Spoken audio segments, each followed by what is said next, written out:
Welcome back to So There I Was. I'm the host, Travis Womack, and today's guest is a longtime LinkedIn connection and semi coworker back in the day. His name is Luke Shabro. So, Luke, welcome to the show. He's a former Navy vet, turned to be an Army employee. That's pretty awesome. It's how we do things. We convert them all over, and has a man of mystery. He reads more than I possibly could ever read in my life, but I enjoy the book reports, and we'll get to that. And his current also is a host of his own podcast in his own right, called The Mad Scientist for Trade Doc. So welcome, Luke. Hey, thanks for having me, Travis. I'm sorry we had to reschedule things. I think I had COVID the last time. It was just a bit of a mess, but I've actually been chomping at the bit to get on. I was just listening to your episode with Adam Bratz. I've been connected with Adam for a while. I'm a big fan of his for a long time too, and a couple other episodes. So I've just been really excited. I'm Luke Shabro. I worked. So I was in the Navy as an enlisted intelligence specialist for 8 years. Got out as a E6. I was on about 4 years on the USS John C. Stennis out of San Diego and then Bremerton, Washington. And then I was an instructor with the Navy Intel Schoolhouse over at Dam Neck in Virginia Beach, Virginia out there. Got out of the Navy and then finished up going to college over at Old Dominion University, and then got converted to the dark side, started contracting for the Army for about 3 years, and then became a government or Army civilian about 8 years ago. So I've been working really in Army Training Doctrine Command, G2, or the intel function, for those who don't know, for the last 8 years. So now in my role, I work as the Director of Wargaming for the G2, and then also, as you noted, with the podcast, we have the Convergence podcast, which I co-host with my co-host Matt Sannisberg, as the Deputy Director of the Army Mad Scientist Initiative. So it's been a really fun ride. I do always have to put out my opinion and my views does not reflect those in the Department of Defense, Department of the Army, or any U.S. government entity. So that's it. But that was my kind of winding path to get to the Army. Awesome. Yeah, we all have to have that legal disclaimer nowadays. It seems like it's all good. So you were in the Navy. You were one of the few I've ever talked to that have been on both West Coast and East Coast. That's pretty, from my understanding from the Army, is pretty rare. Yeah, absolutely. I wanted to. I never intended to go to the West Coast. I joined. So I was a Navy brat, and at least till my dad retired when I was 9. But I had lived in Fordham, Michigan, then lived in Virginia, and then lived Goose Creek, South Carolina, and then back to Virginia. And so I had always been East Coast. Wanted to stay that way. I took orders, and or rather, when I was coming out of Intel school, you got a chance to kind of pick your orders. And they said, here's a slate, this is what you get. And I figured, okay, East Coast, easy, biggest naval base in the world right here. Right. And every single thing was West Coast on there, or Japan. And it was like, okay, well, we're doing this. And I was so stoked. I was like, okay, well, I'll go to San Diego, beautiful San Diego, never been to California. This will be great. And I did, and it was great. And my dad, who was, retired Navy, called me. He goes, "Yeah, I just heard about the Stennis is moving out of San Diego." And I was like, "Oh man, maybe they're going to the USS John F. Kennedy was getting decommissioned." I said, "Maybe they're going to Florida or maybe Norfolk." And my dad said Bremerton, Washington. And I was like, "Where the hell is Bremerton, Washington?" And I was listening to the other episode where your grandfather had been commander of Bangerton. Yeah. And I was not stoked. So it was an experience, but yeah, I ended up going to the West Coast, and it was a bit of a blessing in disguise. It really got me out of my comfort zone. I'd really grown up a lot in the Hampton Roads area, so to get to go to the other side of the country. And also go to the Asia Pacific region when we deployed, really changed a lot of things for me. So really getting to experience that. But then I was ready to come come home, so to speak, Oh yeah. and had the opportunity to go be an instructor, and I really loved what I did, and I loved being able to teach. So it was a great opportunity. So yeah, I got to experience both sides of it, and a lot of guys don't necessarily get to do that. And so yeah, good times. That's awesome. I think it's one of the funniest things, or the differences of like, for like the services, like the Army doesn't really understand, or we don't really deal with it on a daily basis. So part of like the East Coast Navy Marines, the West Coast Navy Marines, and the Japan Navy Marines. It's like three different like It's a lifestyles. different it's different cultures, like Yeah, completely. Like you can just see it when you get out there. It's just very different. And honestly, like I'm a little biased, but Norfolk gets a lot of hate. There's a yeah, lot of folks in the Navy who are like, I never want to go to Norfolk. But I think there's definitely benefits to both coasts. But it was interesting for me to kind of see those differences, but at the same time, it wasn't all that odd because I think like you have sometimes I think a lot of culture shock. It might actually be easier for some folks who come from smaller towns or more rural areas when they could join like the Army or right, even Air Force has a lot of the central U.S. kind of bases, a little more remote or right. just a different feel. And so for people coming to the Navy, sometimes it can be a bit of a shock to kind of deal with that. But I grew up in Navy town, so to me Right. it was not a strange thing to see Navy folks around all the time. Yeah. And I think you see Army is a little different in that aspect of kind of being, I don't want to say the only show in town, but really it's different for the people around them as well. Yeah. I mean, I'll never forget when I was a lieutenant, I had a young girl. She was from Malibu, California, and joined the Army as a high Mars mechanic. And, you know, we were in Dubai, and she was like, yeah, this sucks. It's just so hot. She's like, I'm from Malibu. So she's like, and Man, we got stationed in Fort Steele, Oklahoma, and she's like, there's no water for miles. it's brown. It's Yeah, very, very everywhere. brown. So no, I always, Yeah, Dubai is insanely hot, yeah, and the humidity I've is, I've been there a bunch, and it was just you couldn't get away from it. Even at yeah, night, you're just yeah. sweating to death. Like July and August, you're like, it's it's 2 in the morning. Why is it 98 degrees and 90% humidity? This is ridiculous. So yeah, Yeah, I was, I was on the carrier, and when we were in the Gulf, I felt bad for the guys who were on the flight deck. I mean, it would get so hot their boots would stick to the flight oh deck. yeah, I can only imagine on that one, going to the straight out there.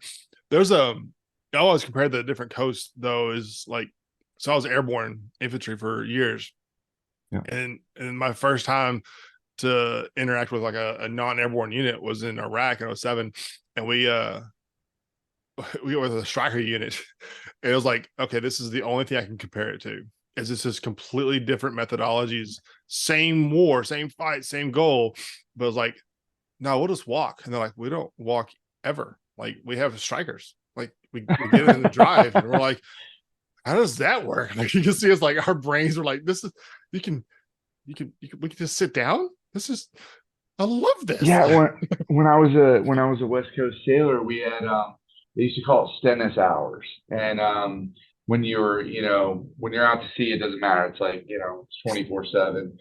Whatever your watches are, whatever Yeah. your shifts are, that's what you do. But when we were in port, especially when we were in San Diego, it was, hey, about 7 in the morning to 1300. As long as you get all your stuff done, you're out. Yeah. You don't take lunch, but you just get out. That is unheard of a lot of times in the East Coast Navy. Yeah. It's just not.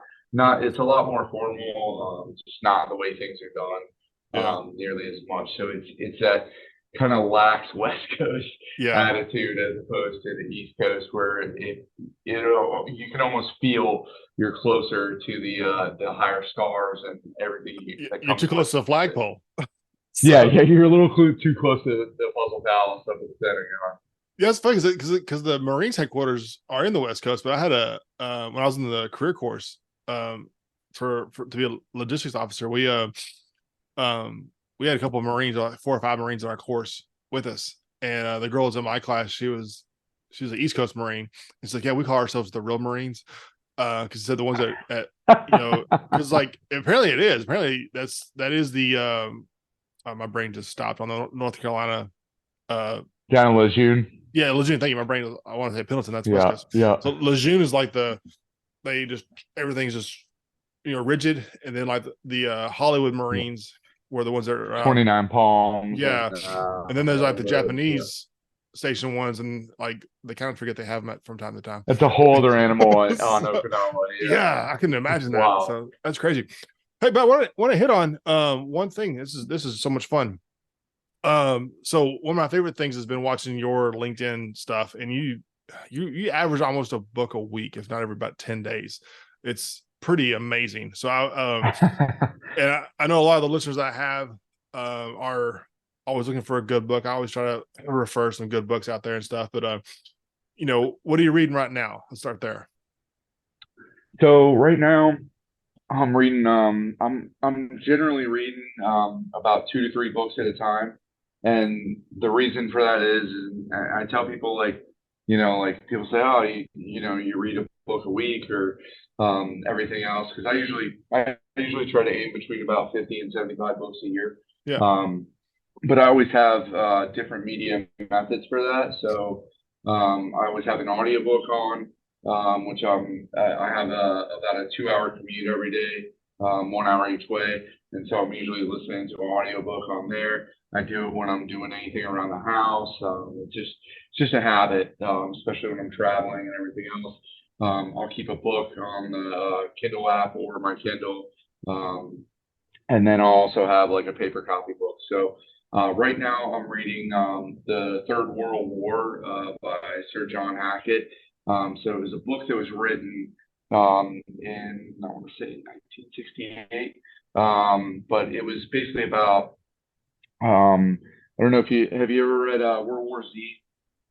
I have. That's a crazy question. The few books that I actually haven't read, you got me on one. So that's So great. World War Z is one of my favorite books. It's really Yeah. amazing. I was lucky to get the chance to meet Max Brooks and really just an excellent book. So Third World War is kind of in that same vein. It was written in the 60s as a war that happened in 1985 about essentially the Third World War, and a lot of it is through interviews or after action reports, like if you were reading the AARs. Okay. And it was a big wake up call to a lot of Western military leaders about all the things that could go wrong in a potential war. And actually, it was part of partially inspiration to World War Z. And Wow. so it's a really interesting book. It can be a little dense sometimes to get through, but I think it's really interesting because I think a lot about like how do you think about the future without just kind of projecting from where we are right now? Right. And that's been a lot of my job and just kind of the way I think about things. So that one's really interesting. And then I was recently listening to actually a book. John Eisenberg is a reporter, or used to be, I think, for the Baltimore Sun, but he covered the Baltimore Ravens a lot. And he wrote a great book called The League that was all about the start of the NFL. And I'm a big football fan. You can see my Steelers stuff I'm on sorry. now. Hey, man, I'm struggling through it now, but this is black and gold forever. So, I'm a but Cowboys fan. I can't say much. but he just came out with a book.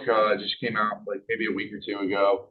That I just was finishing up called Rocket Men, and it was about basically the rise of black quarterbacks in the NFL and the struggles that they went through Okay. to get That's awesome. opportunities. It was really, really, really eye-opening book, really excellent. So those are the two primary ones I've been reading lately. Awesome. But like you said, I can't help myself. I go through a lot of books, and it's not. Some people, I think, sometimes maybe even think like it's a vanity metric. where it's like, oh, like I just want to show people how many books I read. It's just really, Oh, I've always kind of had this addiction to learning, yeah. because I feel like the more I learn, the more I realize I don't know. And that makes me just want to keep finding out more and more. A good friend of mine said, you don't want to, I said, she was talking to me and said, like, you're so focused on trying to find all stuff out. I was like, well, like I want to know a little bit about everything. And Yeah. she goes, no, you want to know everything about everything. I was like, no, that's fair. That's And fair. and and so I just get obsessed with learning this stuff, and I think that's what helps us. With people looking for books to read, like for what you've done and what you do, I can't recommend enough. David Epstein has a great book called Range. I How recommend that book to everybody. Oh, it is one of the books I recommend most to everybody. How I think it's how generalists triumphed in a specialist world. Yeah, you got a copy right up there. Bam. Perfect. Love this book.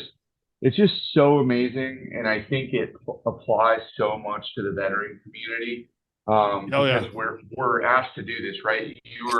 You were an airborne paratrooper, but there was a lot of other things you had to do Oh as yeah. well. I was an intel specialist in the Navy. I also was a painter. Right. I was on tile team playing tile. Right. I was having to do a lot of different jobs that weren't really my job. And Right. we find ourselves doing that all the time in the military. You just Yeah. have to do the task at hand is, and that actually creates that range that Oh you yeah. can use in your post-military career. That book, like I listened to an audio, and when I had a newborn, I was like laying there trying to survive bedtime, and like go to sleep. But Oh yeah. and like it was almost too much. Like your brain is like trying to grasp, because he does such a great job of like just giving you like a bazillion examples of like, the Tiger Woods examples, obviously the effect that's had of a 2-year-old hitting a putt on TV. But I thought the coolest thing in that one, not to just to promote somebody else's book, but is um the orchestra thing. Like I thought the all female orchestra where they just traded instruments around and no one was like a specialist in one instrument. I was like, that's phenomenal. Like I just think that it, it just those things are it crazy. changes.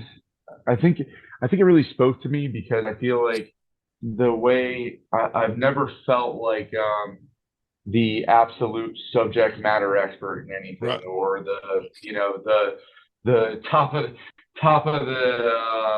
cream of the crop of Right. any particular subject, or skill or anything like that. But that's always been my approach, is to try and have that range, and I think I can do my best when I can do kind of. I think you talked about it a little bit with even how Einstein. I'm not comparing myself Yeah. at all Yeah. to Einstein, but analogous learning, and this ability to see things connect in ways that don't make the linear kind of A to B sense necessarily, but you see things in life that you can then connect in other ways. And so Yeah. that book was just that just really really spoke to me. Yeah. He sends out a thing, an email like once a month. Um, I'll have of to check that one out. Yeah, so it's a really cool email, just like a really condensed version of all that stuff that he's done. If you haven't read it, I'd be shocked if I actually read a book that you haven't read. I'll be amazed. But so the lead into this book is The actually, Sports Gene, yeah, Sports Scene. And I've that, read it.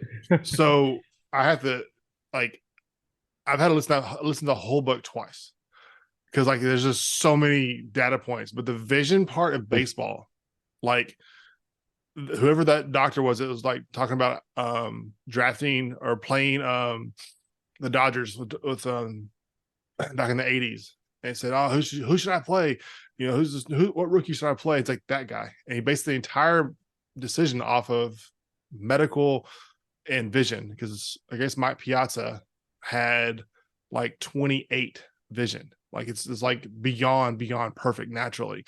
And he's like, he can see the ball better than anybody else. And then Mike Piazza played that year and got rookie of the year and all this stuff. And then like he later in his career as a doctor, he went to the St. Louis and they did the same thing in St. Louis. Like, oh, you should play that guy. It's Albert Pujols. It's like, because he's got better than perfect. And then you look at the Hall of Fame players or hitters of the current eras, and they all have uncorrected perfect vision, like 28, 29, just insanely good vision.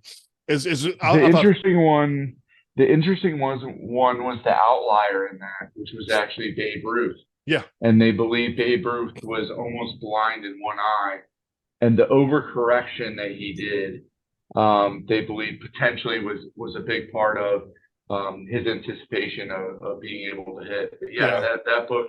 that's a So great I book. think I, for some, I can't even remember the podcast now. I heard Epstein on the podcast talking about the sports gene, Yeah, pick that up, and then that caused me to pick up Range, and yeah.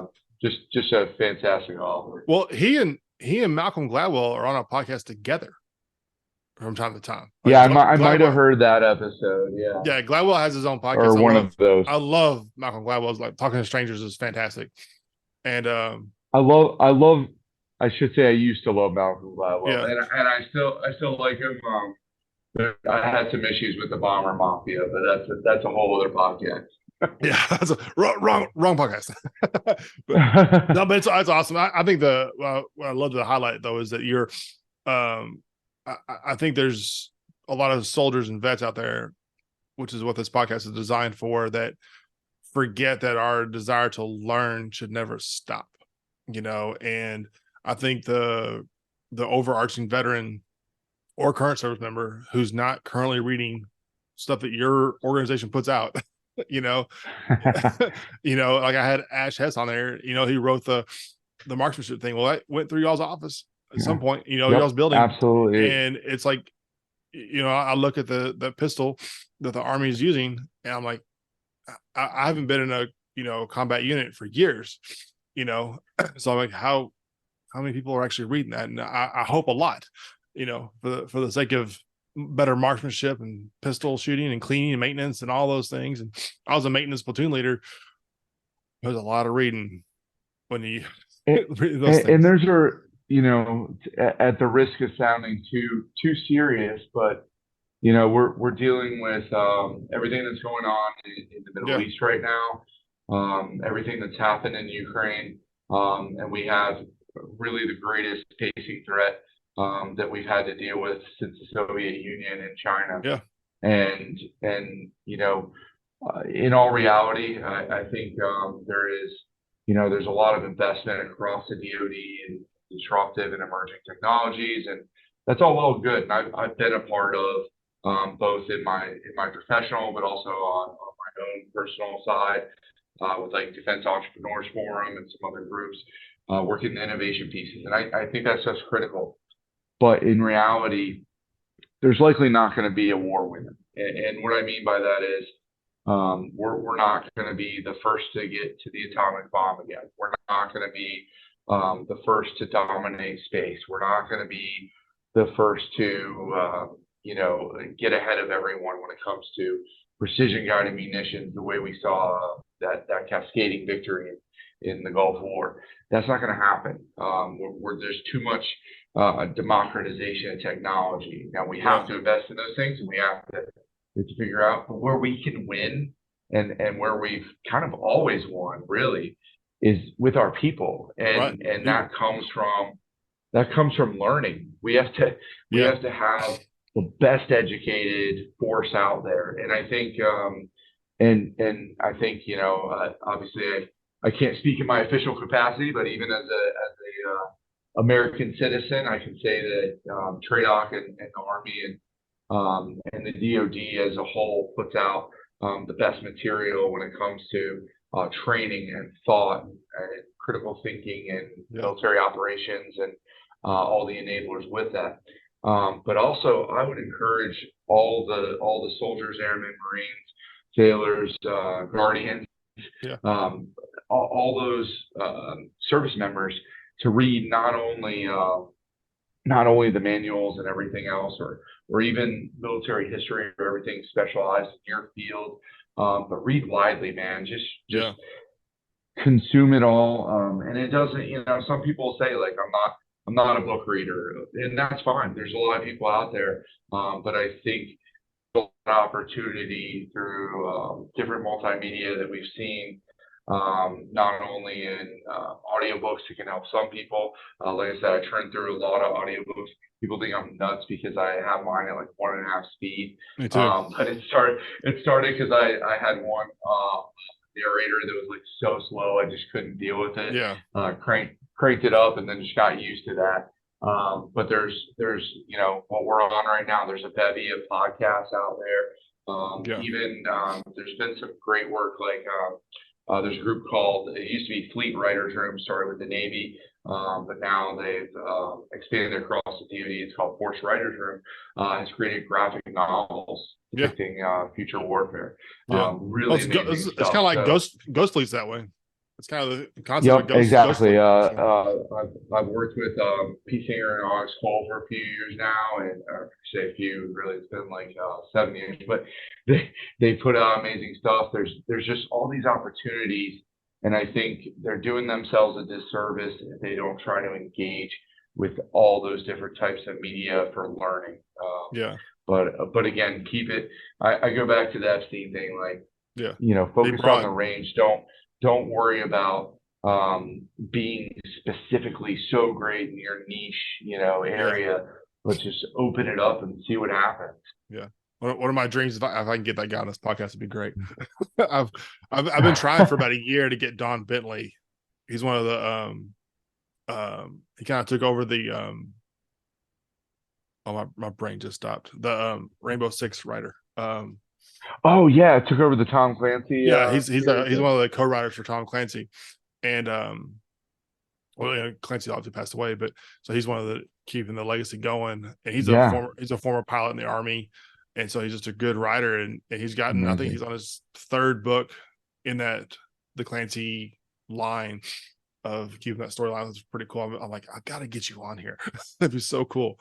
So, Yeah, well, absolutely, man. And I feel like I have to meet the spirit of the podcast though, oh yeah, and give my so I there want I was. I that's feel like that's a rule, right? it is. It's a rule. You have to start with that phrase too. That was my next question. So enough about books and just fun, but I got to hear the of the West Coast, East Coast, whichever one it was. What's the craziest Navy adventure you got?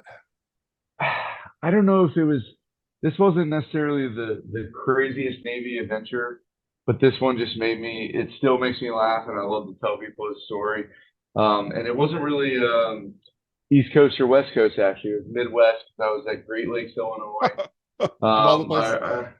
yeah, I heard one of your, I was at boot camp, and heard one of your previous guests talking about good old Navy boot camp up at Great Lakes, or Great Mistakes. And being up there, I was there probably, maybe the worst time you could be there, except maybe summer, maybe it's Thai. I was there November to January, and got to spend Thanksgiving, Christmas up at Great Mistakes, and so I went up there. I was at MEPS, Richmond, Virginia. So I went to MEPS, did the whole second swearing in. November 2003. I always remember because I joined Veterans Day 2003, got out of the Navy Veterans Day 2011. So Wow. we went there, was with a group of folks from Richmond who were going up. We got there.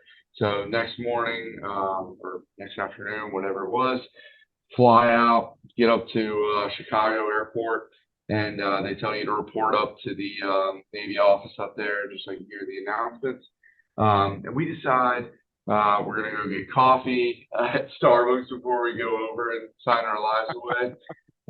We got our asses chewed a little bit for that one when we got there. I'm thinking no big deal. I've always been kind of a music junkie. and I had this CD player for the kids out there, these things we used to listen to music on, and so I had this CD player, and I thought I knew I couldn't have it obviously in boot camp, so I thought, okay, I'll just ditch it at the airport. I'll just leave it, and somebody can have it. I just want to be able to go into this thing for the next 9 weeks. And so I decided to take it.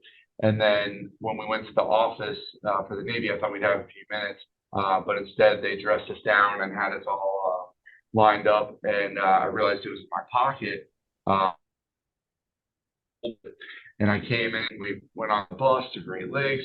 We get off, they line everybody up in the hallway, or in the Navy, as we call it, the air passageway.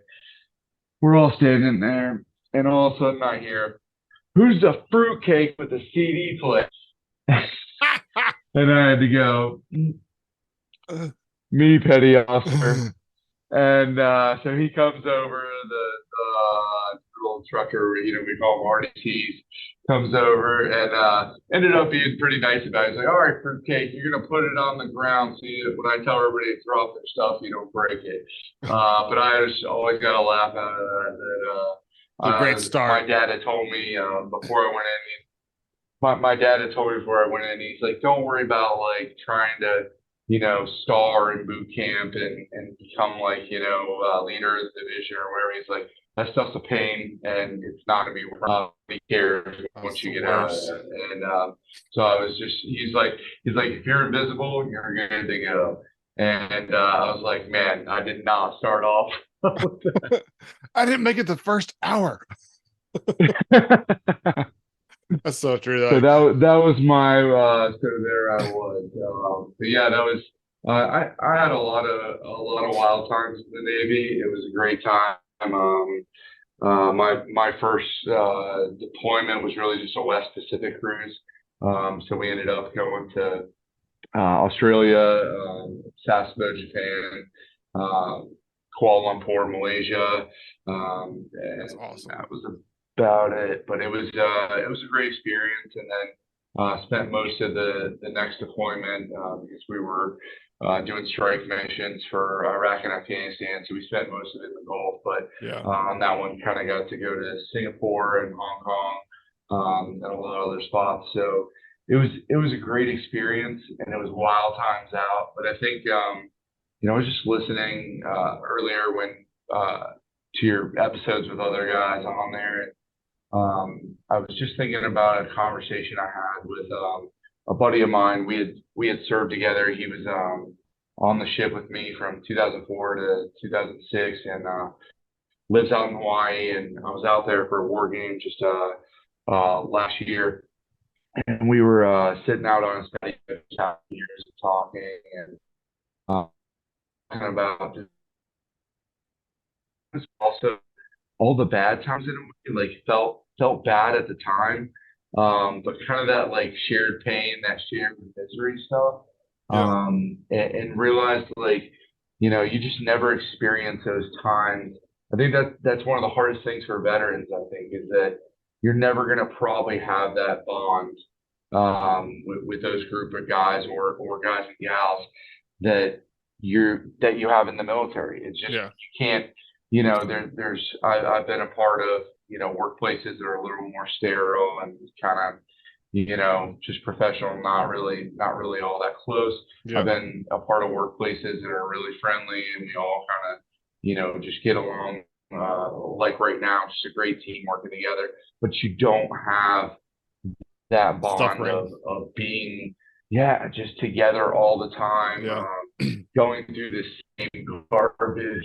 There's just that connection. Yeah. And we even talked about the fact that the dreams we have. I Yep. dream about my time in the Navy more than anything else. And I don't know if that's just because, Weird. living on the ship 24/7, but it dominates kind of your subconscious. Yeah. I think it's just so interesting the way that it comes together. I'll recommend another book, and Yeah. I'll plug for somebody that I respect a lot.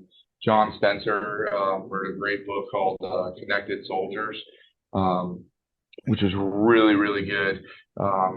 he kind of basically did a study and really a look at. He had been a commander of troops in airborne units as well, and he had deployed at different points early into Afghanistan, Iraq, but then later in the conflicts as well, and kind of noted the differences in how soldiers connected as things like social media really became popular. Because I look back at it and I can look at the time I spent in the Navy, and there was a lot of it was we had those shared experiences because there kind of was no other escape. Like you had connection, I had more connection than my dad had when he was in the Navy. I had things like that, and then later on, a little bit of social media. But a lot of your soldiers and across the DoD service members now have so much access so frequently that they can really escape from each other for Right. better or worse and go back to connect to family and old friends and things like Right. that. Whereas we didn't have that. So Right. you had to get used to the people around you. And I don't mean that to say, old man yelling at the cloud, social media is bad. I think there's so It's a many benefits difference. to it's just, so how do you build that camaraderie between your soldiers? And I think that translates again to the civilian world because Yeah. you don't have to have that shared experience so consistently. So how Yeah. do you build teams without having it that way? Yeah. So Well, the it's not Vietnam, for or against. It's, well, you had the World War II generation that they deployed for like 3 years. And then right. they're saying, well, we deployed for 3 years. And the Vietnam guys like, we deployed for a year. And then like our generation comes around, like, well, we can call home. Like, we couldn't call home. They barely had Yeah. phones, and it's just Yeah. it just Exactly. rolls over. It's not like it's good, bad, or indifferent. It's It's just called different. technology. And So how do we build, true story though. with each other through that? So I was a recruiter years ago, right? From Yeah. 08 to 12 when I was enlisted. And I was literally in this guy's house. And he was a Vietnam vet.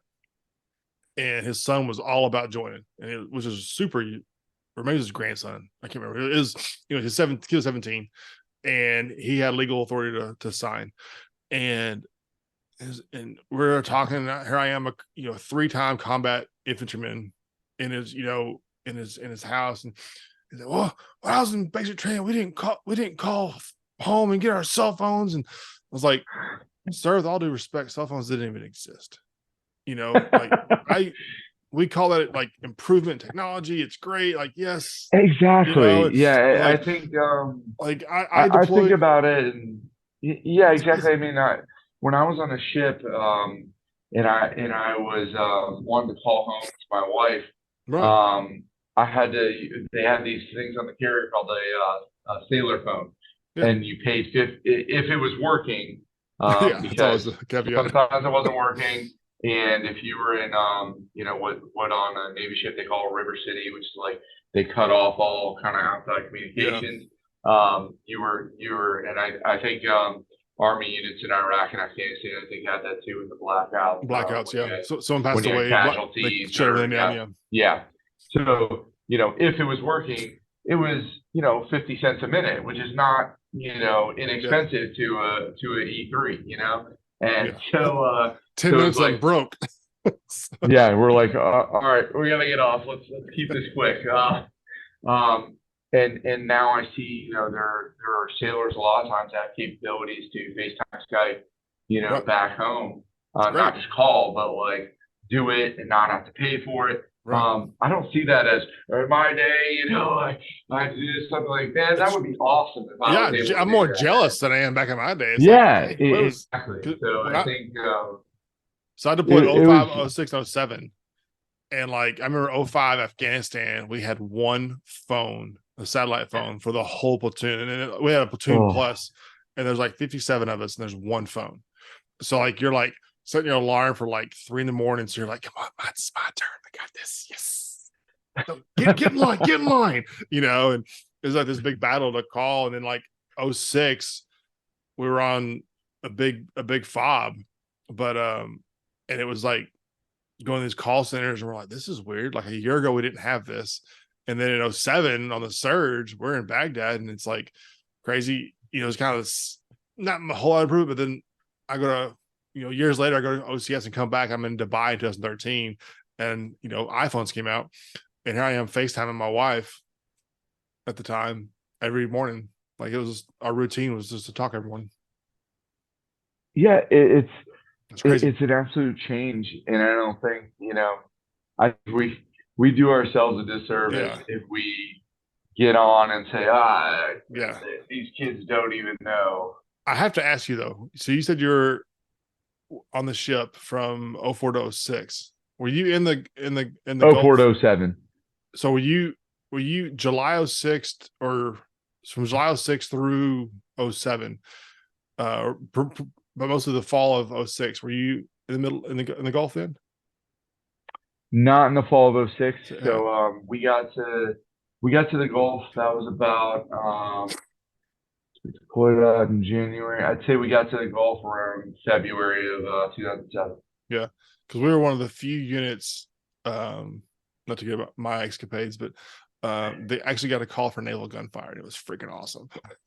So Wow, that's amazing. Yeah, yeah, it was a great experience because I was a all source intel analyst, kind of on the watch. yeah, So basically, watching out for everything from bad guys in that region. yeah, Came to naval air, coastal fire stuff.